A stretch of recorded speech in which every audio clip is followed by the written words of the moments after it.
Hey, ignited minds, let's go. No warm-up, no small talk. I'm coming straight to the point because what I'm about to say truly matters.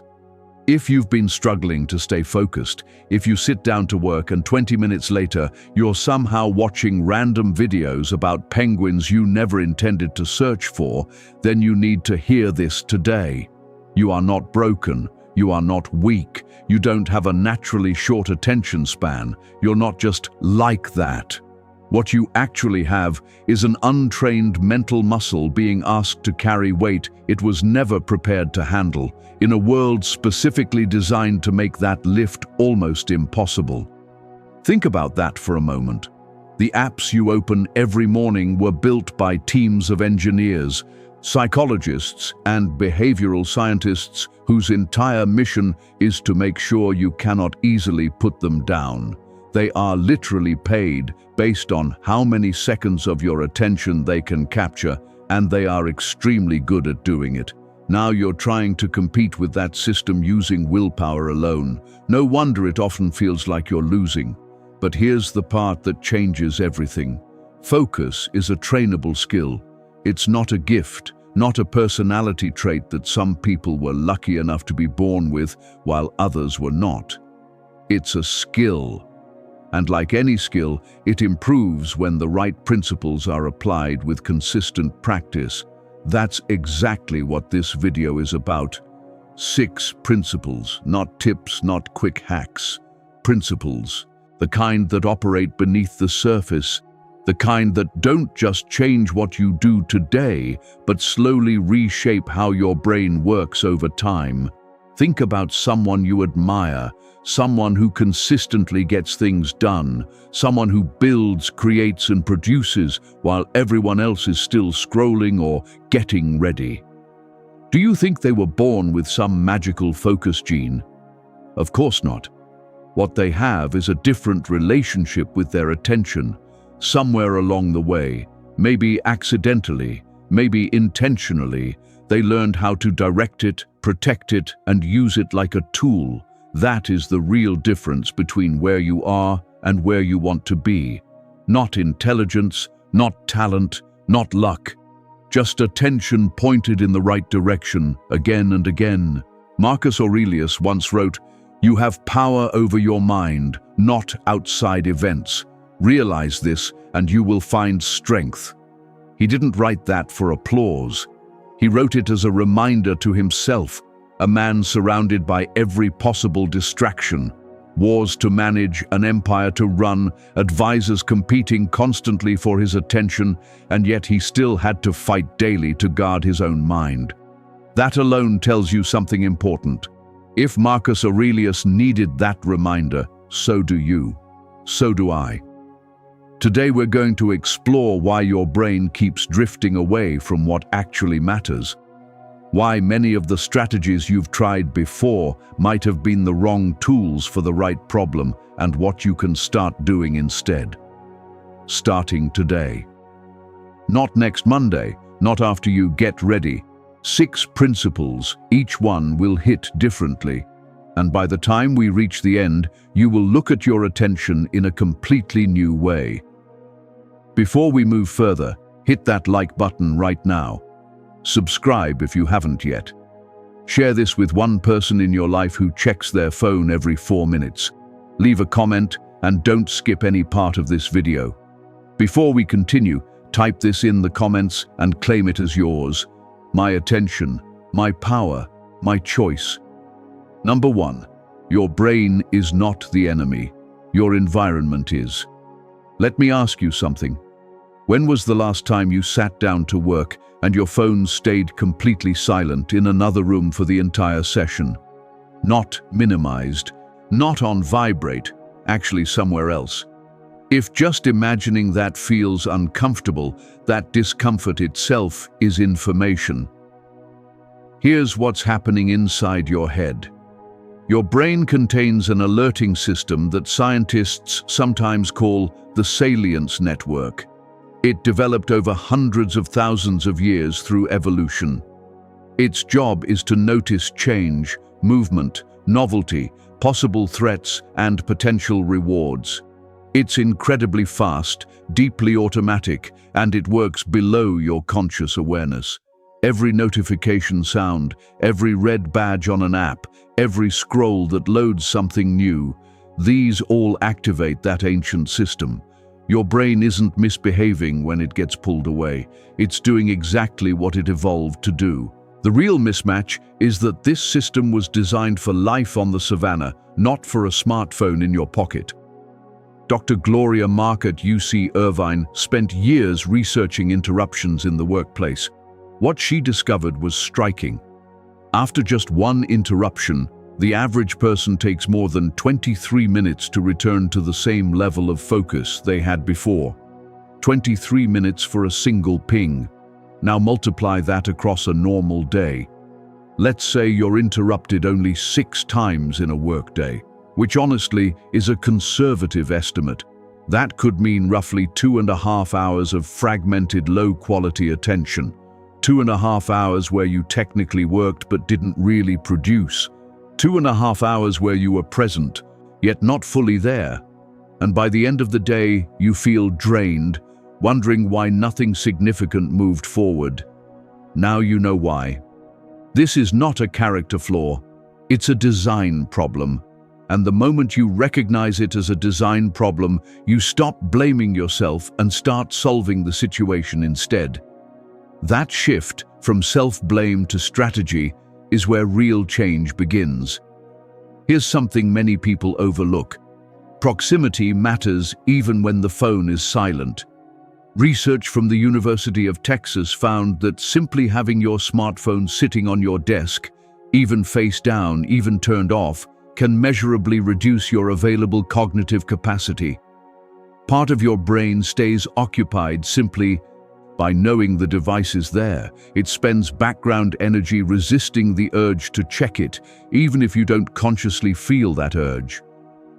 Moving the phone to another room isn't just a physical adjustment, it's a neurological one. Abraham Lincoln once said, "Give me 6 hours to chop down a tree, and I will spend the first 4 sharpening the axe." That principle applies directly here. Before you begin focusing, your first task is to sharpen the environment. Remove what pulls your attention away. Reduce the friction between you and the work. Increase the friction between you and distractions. Here are some practical moves.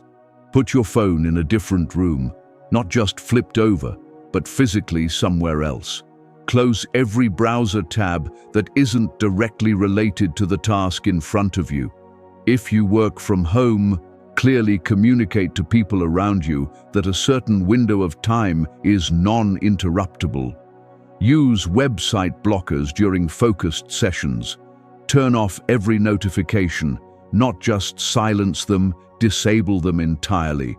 Think of it this way: a surgeon doesn't walk into an operating room and simply hope the environment cooperates. The room is sterile, the tools are arranged. Every unnecessary variable is controlled before the procedure even begins.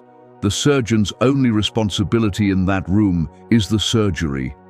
That same level of environmental intention is what focused work deserves. Your work matters. Treat the space where you do it like it matters. This isn't about becoming someone who lives in isolation. It's about accepting one honest truth. Your environment is constantly making decisions for you. The question is whether those decisions are the ones you would consciously choose, or the ones made by companies whose entire business model depends on your distraction. Design your space before your space designs your results. If you're ready to take control of your environment, drop this below and mean it. Better environment, sharper focus. Number 2, the multitasking myth that is quietly draining you. Here's something that should honestly make you a little angry. For years, maybe even decades, multitasking was sold as a superpower. Do more at once. Handle everything simultaneously. The more things you juggle, the more impressive you appear. It showed up in job descriptions, performance reviews, productivity culture, everywhere. But it was a lie. A well-packaged, widely promoted, deeply damaging lie. Your brain does not multitask, period. What it actually does is switch quickly and repeatedly between tasks, and every switch carries a cost. Researchers call it switch cost, the cognitive effort required to disengage from one mental context and re-engage with another. That cost is not small. Studies from the University of Michigan estimate that switching between tasks can increase the time required to finish them by up to 40% compared to doing each task straight through. 40%. That's not a small margin. If you work 8 hours while constantly multitasking, you might only produce about 5 hours of real output while feeling like you worked the entire 8 and wondering why you're both exhausted and still behind. Always behind. And there's something even harder to accept. The people who multitask the most are usually the worst at it, yet they often rate themselves as the best at doing it. The more you constantly split your attention, the harder it becomes to filter out irrelevant things, to hold complex ideas in your mind, and to go deep into anything meaningful. You become quick at skimming the surface, but you lose the capacity for depth.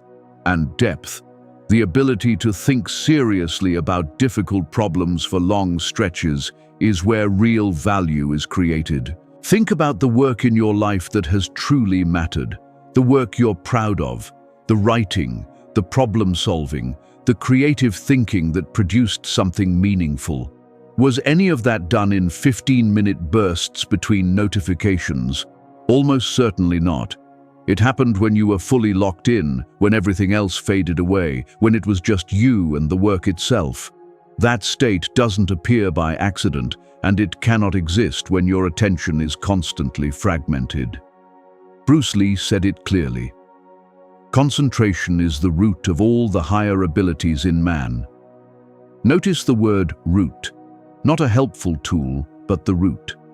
That means everything else grows from it, or nothing grows at all.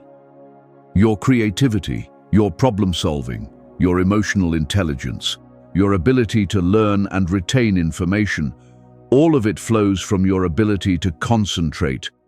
You cannot improve the branches if the root is starving. So what do you do instead? You work in what I call singular focus windows. One task, one goal, one clearly defined block of time. Everything else is closed, not minimized, closed. You make a deliberate agreement with yourself. For the next 45 minutes, this is the only thing that exists. If 45 minutes feels overwhelming, start with 25. Use a physical timer, not your phone timer, a real one. When the timer rings, take a genuine break. Not check Instagram quickly, stand up, walk around, look out the window, drink water. Give your brain a moment to decompress before starting again. Here's what will happen. The first few sessions will feel uncomfortable. Your brain will generate thoughts that seem urgent. It will try to convince you that this exact moment, right in the middle of your focus block, is the critical time to check your email or remember something you forgot earlier. That urgency is artificial. It's your conditioned brain resisting the change. Push through it. By the third or fourth session, something begins to shift. The work starts pulling you in instead of pushing you away. Ideas begin to connect. Progress compounds. You finish a session and suddenly realize that without checking your phone even once, you moved something forward that truly matters. That feeling becomes addictive in the best possible way.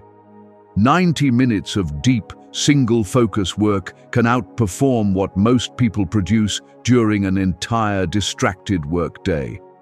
Not because you worked harder, but because you worked whole. If you're done scattering yourself in 100 different directions, prove it right now. One thing, full focus. Number 3, train the return, the discipline nobody talks about. Pay close attention to this one because it's what separates people who merely read productivity advice from people who actually change. Your mind will wander.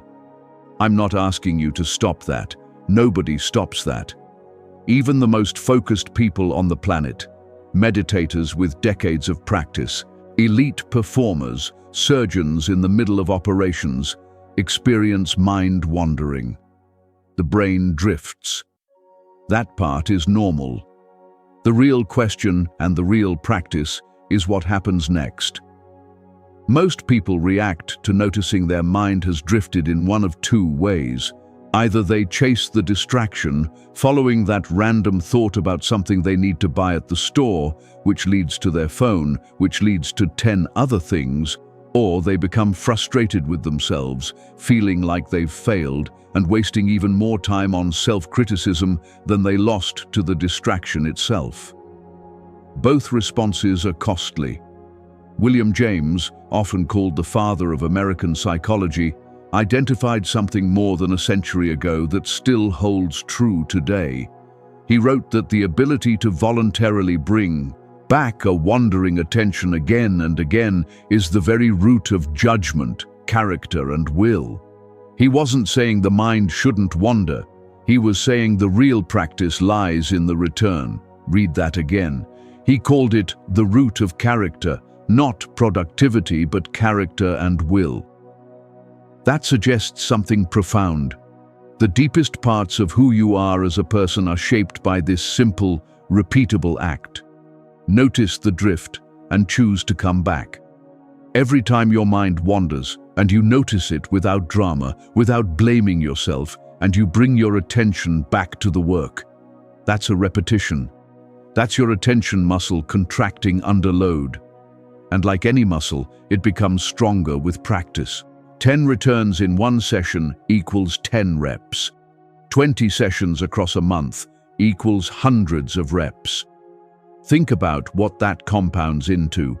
Psychologists at Harvard conducted a study using an app that pinged thousands of participants randomly throughout the day, asking two simple questions: what are you doing right now? And is your mind focused on it? The results were striking. People's minds were somewhere else about 47% of the time, nearly half of their waking hours. And the data showed that mind wandering was consistently linked with lower reported well-being, regardless of the activity people were doing. Let that sink in for a moment. It wasn't difficult tasks that made people unhappy. It wasn't boredom, stress, or hard work. It was the absence of presence. The drifting itself, no matter where the mind went, was associated with feeling worse. Your attention quality shapes your life quality, not just your productivity. Your moment-to-moment experience is colored by where your mind actually is. So here's the practice. When you sit down to work, state an intention out loud. Say, "For the next 30 minutes, I am working on this." Then you begin. And when your mind drifts, and it will, you notice it. When you notice it, you don't judge it. You don't sigh. You don't begin a long internal speech about how you always do this. You simply return. No drama, no spiral, just one quiet redirection. That's the entire practice. It sounds almost too simple, but try it for 30 consecutive days and see if your mind feels the same afterward. I promise it won't. Every time you came back after drifting, that was a victory. Celebrate it here. I drift, I return, I win. Number 4, your body is the hardware your focus runs on. I'm going to say something that might sting a little. If you're sleeping 5 or 6 hours a night and wondering why you can't concentrate, that's the answer right there. Focus isn't purely mental. Your brain is a physical organ.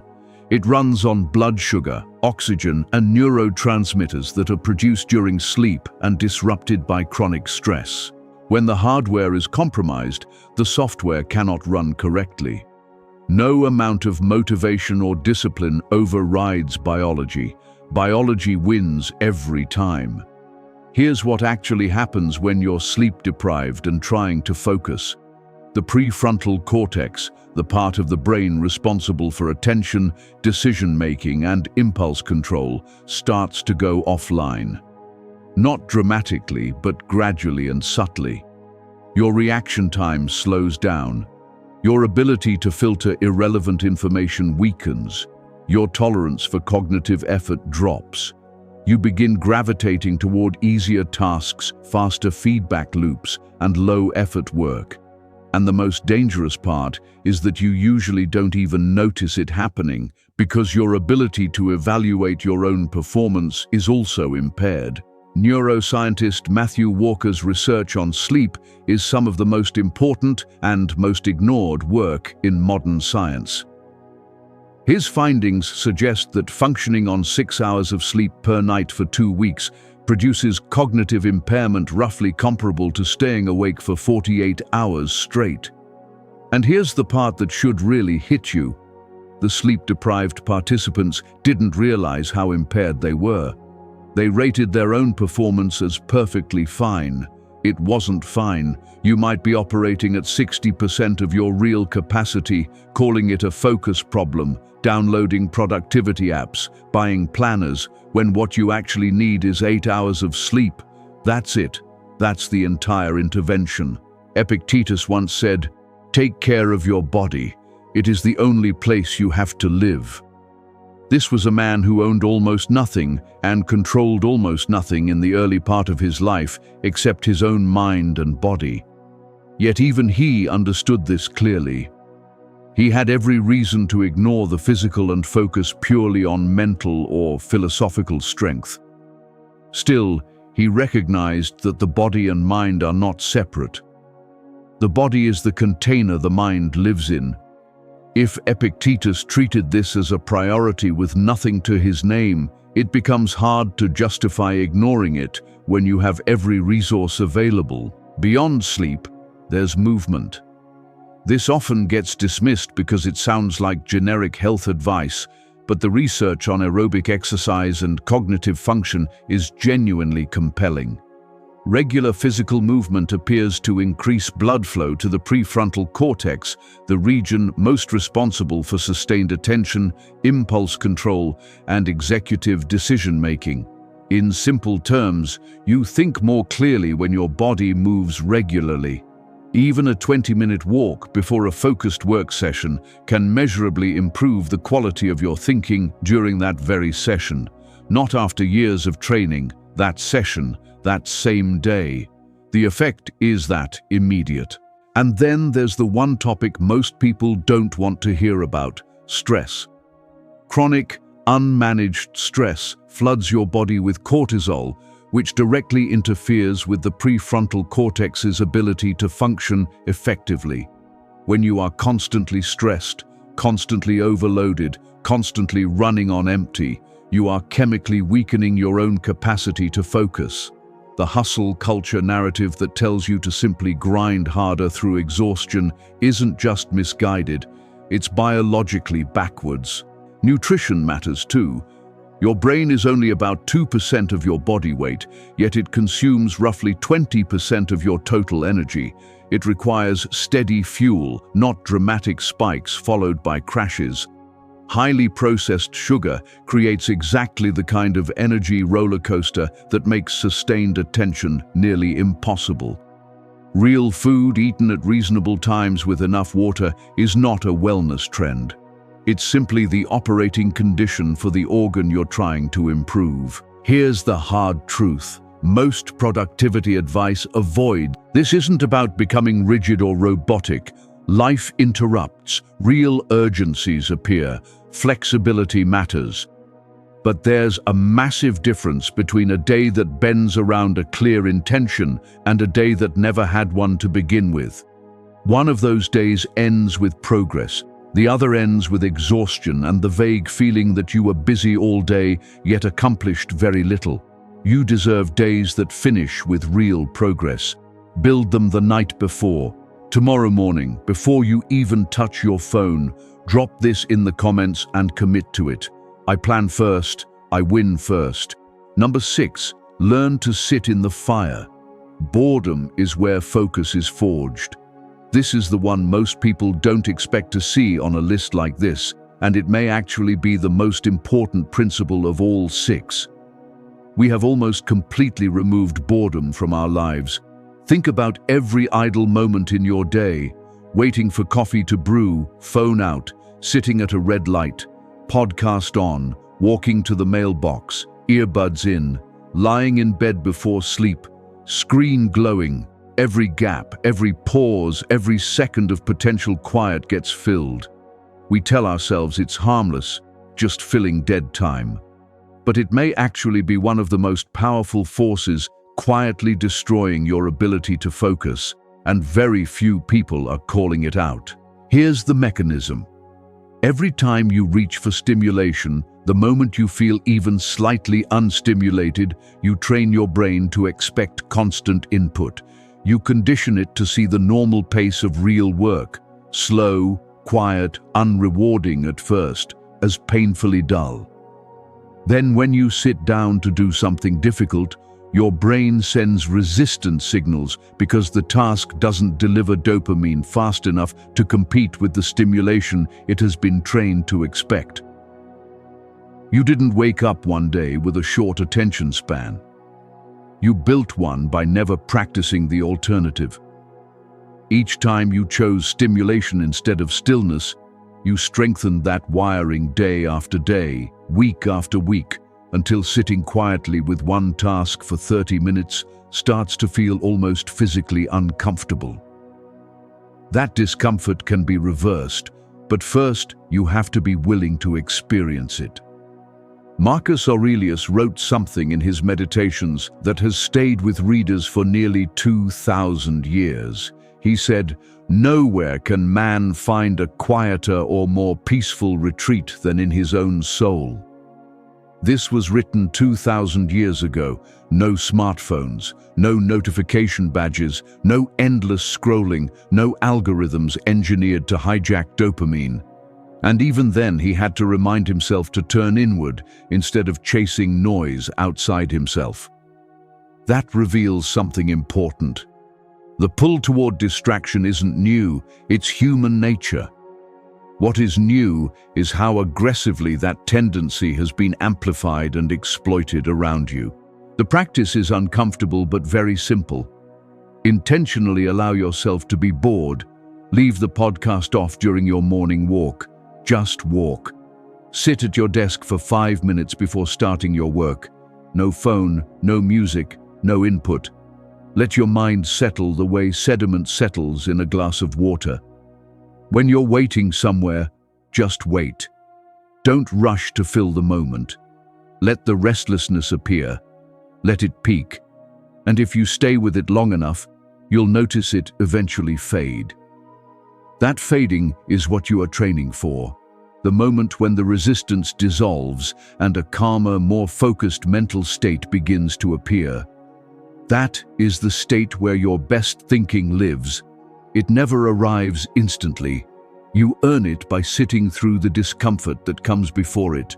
And what happens in those quiet spaces is not nothing.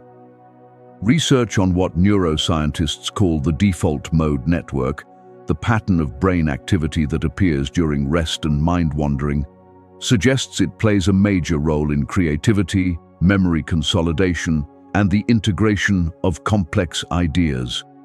When the brain appears idle, it's actually organizing, connecting, and processing information it simply cannot process while constantly receiving new input.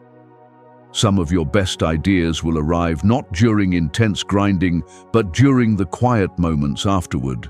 There's also an emotional skill hidden inside sustained boredom. It teaches you that discomfort doesn't always need to be escaped immediately, that every moment doesn't need stimulation, that you can stay present with something slow and unrewarding long enough for it to become rewarding. That patience, real patience, is a form of strength. Deep focus requires exactly that ability, staying with slow, difficult work long enough for the work to open up, for insight to appear, for flow to emerge. That capacity grows in the quiet. Step by step, day by day, one quiet walk after another. Almost nobody practices this today. Most people are sprinting away from stillness as fast as possible. That means the person who learns to sit in it, who can hold that quiet without flinching, without immediately reaching for stimulation, gains access to a depth of focus that is becoming extremely rare. That person can be you, starting with the next moment you feel the urge to grab your phone and choose not to. If you haven't sat in silence in years, type this and reclaim it. Silence is my strength. 6 principles. And here's what I want you to notice about them. None of them require you to be superhuman. None of them demand a perfect morning routine, endless discipline, or a total life overhaul tomorrow. Every one of them works with how your brain actually functions rather than fighting against it. They respect your biology and operate inside the reality of a distracted world instead of pretending that world doesn't exist. Principle 1. Your environment is a choice, one most people never consciously make. Start making it. Build a space that supports you rather than pulling against you, and see what becomes possible when distraction friction disappears. Principle 2. The whole version of you, undivided, fully present, completely engaged, outperforms the fragmented version every time. Singular focus is not a limitation, it is a multiplier. Principle 3. Your attention will drift. That's inevitable. Stop calling it failure. The return is the discipline. The return is the repetition. Do it thousands of times and watch what your mind becomes. Principle 4. Your body is not just a vehicle carrying your brain. It is part of the system that produces focus. Sleep like your attention depends on it, because it does. Move your body, fuel it with real food, and protect it from chronic stress. The hardware sets the ceiling. Principle 5. Decisions made in the middle of chaos are usually your weakest ones.